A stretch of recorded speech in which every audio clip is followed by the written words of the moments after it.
Ivar Kreuger, a matchstick monopoly designed to go up in flames from the start.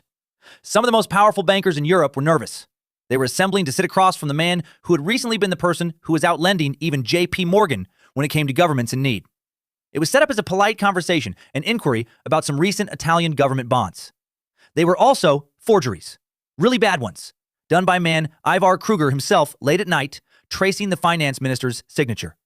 Ivar knew that the end was near, so he didn't show up to the meeting. Instead, he had bought a 9mm Browning pistol and box of cartridges that very morning.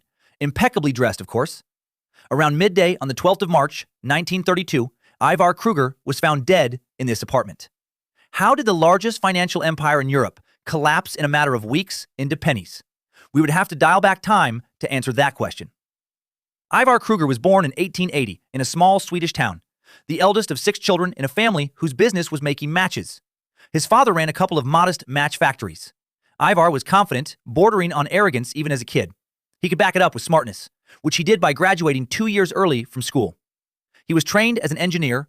His ambitions were too big for the small town he grew up in. At 20 years old, he sailed for New York and spent years in America as a construction engineer, learning the new gospel of reinforced concrete. One thing he picked up was America's appetite for scale, its love of a confident promise, and its enormous pools of trusting capital. He also absorbed the lesson that would organize his life. A guarantee, marketed with enough authority, could be worth more than the thing it guarantees. He brought that lesson home. In 1908, he founded a construction firm, Kreuger and Toll, with the engineer Paul Toll. He made the firm successful and made a name for himself with a single audacious innovation. He guaranteed his buildings would be finished on time and paid penalties out of his own pocket if they didn't finish on time. No one at that time did that. It worked. The firm prospered, and Ivar had learned that the public would pay a premium and grant enormous trust to a man who promised certainty in an uncertain world. If we end the chapter there, Ivar's firm would probably have been a very, very successful firm. But Ivar's ambition was always bigger. He turned to his family business and to the humble wooden stick that would make him a king. Genius is synonymous with simplicity, and in this case, building an empire on something everyone needs and something people take for granted was the true genius. It was the perfect cover because the business is real. The factories really hum.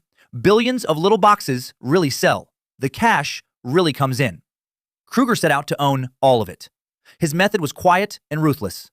His agents would approach a rival matchmaker, posing as buyers, and make it a deliberately low, insulting offer. Then Kreuger himself would arrive with a far more generous one, which looked like salvation by comparison and was almost always accepted. When he bought up all the factories in the country, yes, the entire country, he would close most of them, build one enormous, efficient plant, and use its cost advantage to crush whatever competition until it too sold itself to him. He swept through Sweden, then Europe, then the world. At his height, his companies controlled somewhere between 2/3 and 3/4 of all matches made on Earth.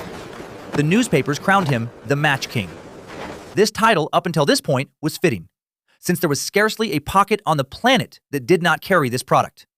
The matches were the truth. Everything built on top of them was the trick. Because Kreuger was never really in the match business. Mr. Kreuger was in the business of selling pieces of paper that promised a share of the match business. And he had discovered that paper was infinitely more profitable than the sticks. The stock was greater than the sticks.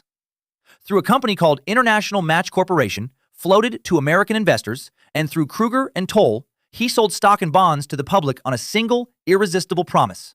Steady, lavish dividend, around 20%, year after year, smooth as glass, paid like clockwork through boom and slump alike. Within 10 years, he drew something like $150 million from American investors. Kreuger and Toll, which started as a construction company, became one of the most widely held securities in the United States. Its holders were from titans to school teachers. The share price rose 11 times, 1,100% in 7 years.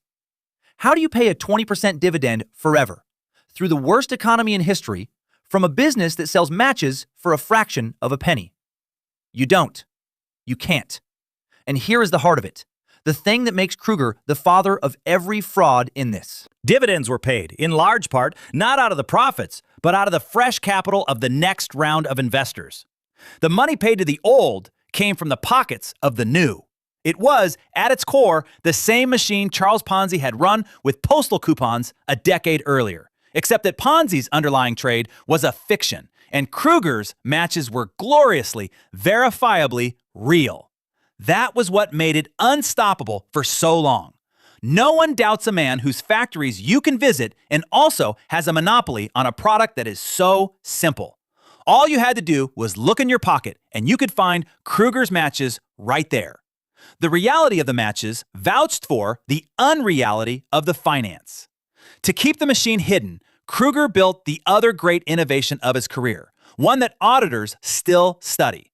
He buried his debts where the balance sheet could not show them. Working with his banker, he pioneered an early form of off-balance sheet financing. Money was borrowed through more than 200 interlocking subsidiaries. The parent company never showed the liabilities, so the company attracting all the investments looked radiant and kept attracting new investors. All the liabilities sat quietly in the dark next door and under the plethora of subsidiaries that were dotted lined to the main company. He invented classes of shares with almost no voting power, which enabled him to keep selling ownership to the public without ever surrendering an ounce of control. And he refused, absolutely, to open his books. When investors and even his own bankers poked and prodded, he declined. He was able to do this in part because people were happy with their 20% return coming in and in some cases didn't want to rock the boat. What he did next elevated his status up another notch. He began lending to governments. In the wreckage after the First World War, the nations of Europe were broke and desperate for credit. Ivar Kreuger arrived with his American investors' money and offered it to them. Poland first, France and Germany, to a dozen others. In return, he demanded only one thing: a national monopoly on matches. He lent something in the order of $250 million to the governments of the world, including, astonishingly, around $125 million to Germany in 1929, in the very shadow of the crash, to a nation whose credit was crumbling. In doing so, he achieved something no private individual had managed. He outlent J.P. Morgan. He became the leading financier for sovereign states, a private citizen to whom prime ministers came hat in hand. He advised the President of the United States. He moved through the capitals of the world as a kind of benevolent god of credit, a one-man Federal Reserve of the planet. Here is the moment the brilliant builder became a cornered figure who had to forge documents. After the Great Depression, crash of 1929, new investment dried up, but the dividends were still due at 20% rate as promised. The whole illusion would fail on this very premise. So when you put a man in a corner, desperation creeps in. He started buying his own shares with borrowed money to keep the stock prices up. He pledged his government bonds as collateral for loans. He pledged them again, and again, until he ran out of bankers to pledge. He lent that suicidal sum of money to Germany, not because it was wise, but because the appearance of monopolistic expansion had to be maintained. In a last-ditch effort, he started forging documents. He very clumsily faked 42 Italian government bonds, each with a face value of £500,000. $140 million worth less paper, forging the signatures of the Italian finance minister himself. He did it badly. Pencil tracings showed beneath the ink on some. The man himself was unraveling, and so was his matchstick monopoly. At this point, the madness must have been all-consuming. A man who was once mentioned as the one-man Federal Reserve hunched over his desk, forging documents in utter desperation to keep the illusion going with one more lie. The walls came in slowly, then all at once. By 1931, the rumors had started. A Swiss banker had already warned in a meeting with the German finance ministry that the match empire was headed for bankruptcy. To raise cash, Kreuger was forced to sell his controlling stake in the great Swedish firm Ericsson to the American company ITT. ITT's accountants began poking around and found that the liquidity was not what he had claimed, and they wanted their money back.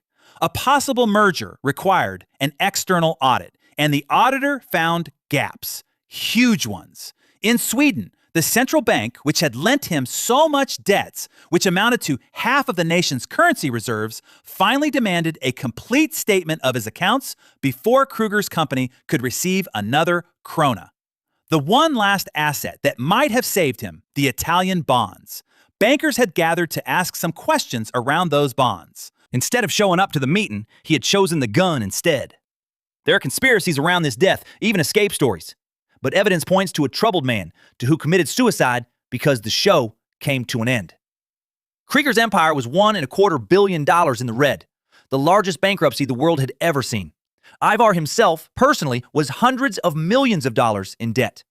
The shock toppled the Swedish prime minister, battered the nation's currency, and required the country's most powerful banking family to step in and stop the bleeding. Across the Atlantic, the school teachers and widows who had bought the smoothest dividend in the world watched their certificates fall into pennies. Here is Kreuger's largest legacy. On one side, sure, you could argue it was the billions he lost, but it is also in the architecture built after that to make sure no one could ever dig one like it again. When the United States Congress wrote the Securities Act of 1933 and the Securities Exchange Act of 1934, creating the requirement that companies disclose real financial statements, register their securities, and submit to independent audits.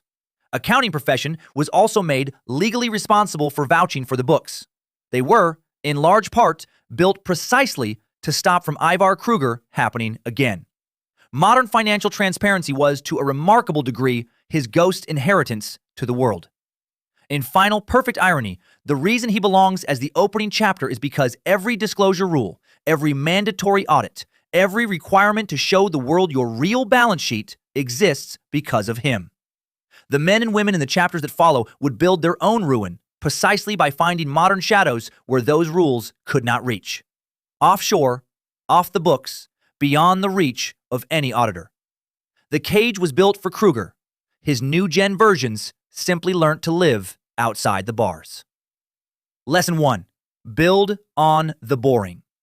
Kreuger's real genius wasn't finance, it was matches. Something everyone needs, nobody notices, and that quietly prints cash. The most durable fortunes sit on dull, essential things, not exciting ones. Lesson 2. Certainty is worth more than the thing itself. He learned early that a guarantee, sold with enough authority, commands a premium over what it guarantees. In an uncertain world, people pay most and trust most for the promise of certainty. Lesson 3. The steady return that never dips is the warning, not the reward. His downfall was returns too smooth and too generous, paid from books no outsider could open.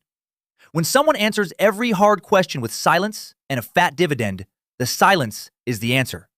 Insist on the open book, or assume it's closed for a reason. This ride of wealth wrecking, fortune destroyed, approximately $23.0 billion, today's dollars. Time to lose it, 75 days. Burn rate, approximately $307 million per day. What wrecked this fortune? Leverage, fraud, and ego.